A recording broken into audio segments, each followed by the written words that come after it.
Hello, and welcome to another episode of the WEM Video Academy. Today we are going to have a look at building a paging component with page size and page number selectors. Let's take this simple flowchart as a starting point. We see an interaction node showing a data grid of 60 fictional persons and a paging component. The page size and page number are preset in the interaction node and cannot be changed by the user. The page number can only be selected from the visible page number buttons. We want to offer our users the option of selecting a preferred page size, for example 10 rows, 20 rows or 50 rows on the page, and the option of selecting a page number without having to click a large number of pages. Let's concentrate on the page size first. You may have noticed before that the page size can be set to an expression instead of a fixed value. The default page size for a new data grid or repeater is 20 rows. In most cases, this value is not even changed, while it may not be the ideal value for every screen size. We will create a numeric session field page size and use this as the expression for the page size property of our data grid. Note that without a value for this field, the data grid will still be shown in the default page size of 20 rows. In order for the initial data grid to show correctly, we will set this page size to 10 in an assignment node. We will place the assignment node here at the start of the flowchart in order to initialize this value every time we run it. Now when we preview, we will see the data grid showing in the new page size. Now we will create the logic to change this number. We will show you two different methods. The first one is the simplest one, using separate assignment nodes for each size. As an example, we will offer 5 rows, 10 rows, 20 rows, and 50 rows as the options for the page size.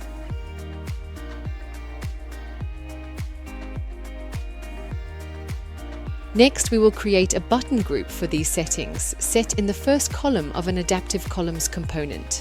First, we drag the columns component and we split the left column in 2 equal columns. Then we drag a button group into the first column and we select all 4 exits with shortened exit names at the same time.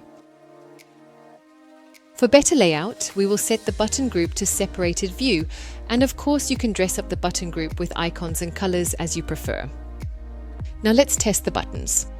When we click the new buttons, we see the page size changing as expected.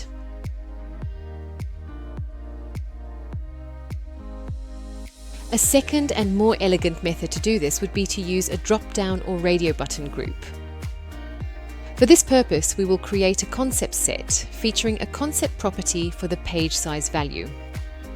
First, we will create the concept set with the required values. These values do not have a data type, so they are not numeric. In our case, they look like a string. In order to use them as actual numbers, we create a numeric concept property called numeric at the concept set's parent level. Now, when we reopen the concepts, you will see a numeric field available at the bottom of every concept. Here we can fill the actual numerical values. Of course, you could also have started with the property definition and fill out the numeric values during concept creation.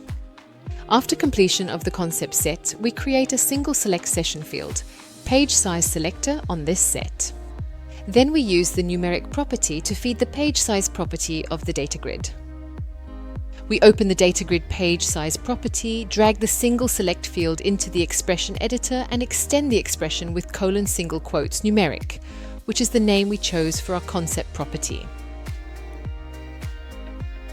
In the last step, we will add the page size selector as an input field to the adaptive columns component. The single select will present itself as a drop-down or as an option group, also known as radio buttons.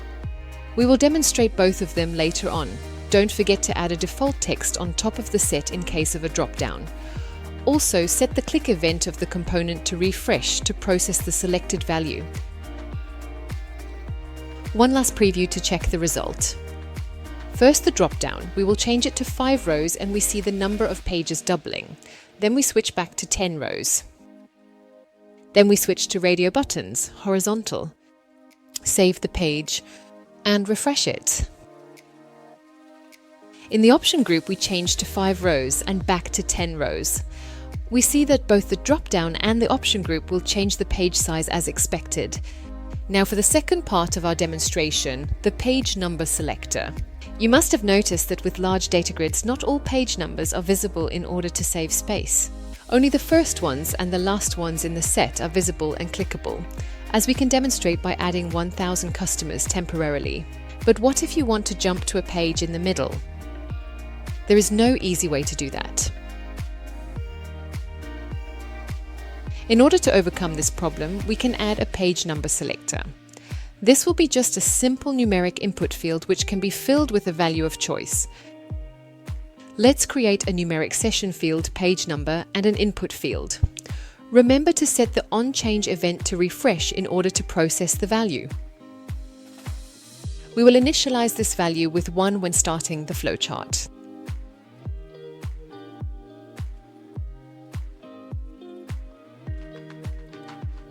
We will now drag our new page number field into the page field property of the data grid.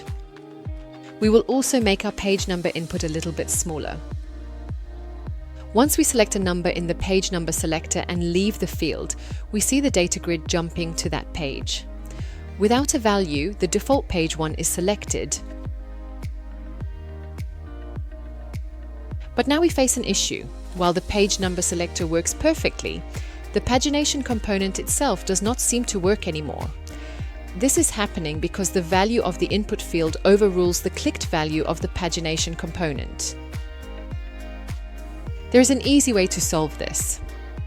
Firstly, we will introduce a second page number field for the input field, replacing the first one. Secondly, once this second page number field is updated, we will use a little action flowchart to update the linked page number field with the value of the second page number field. And then finally, we link the onChange event of the new input field to executing this action flowchart. Now we try again and we see that both the page number selector and the pagination component keep working perfectly. Let's do a final test and play around with the page size and page number selectors. We see that we can change the page size to 20 rows, onward to 5 rows, and back to the original 10 rows. And even with a large set of customers, we can dive straight into page 50, or page 101, or back to page 1.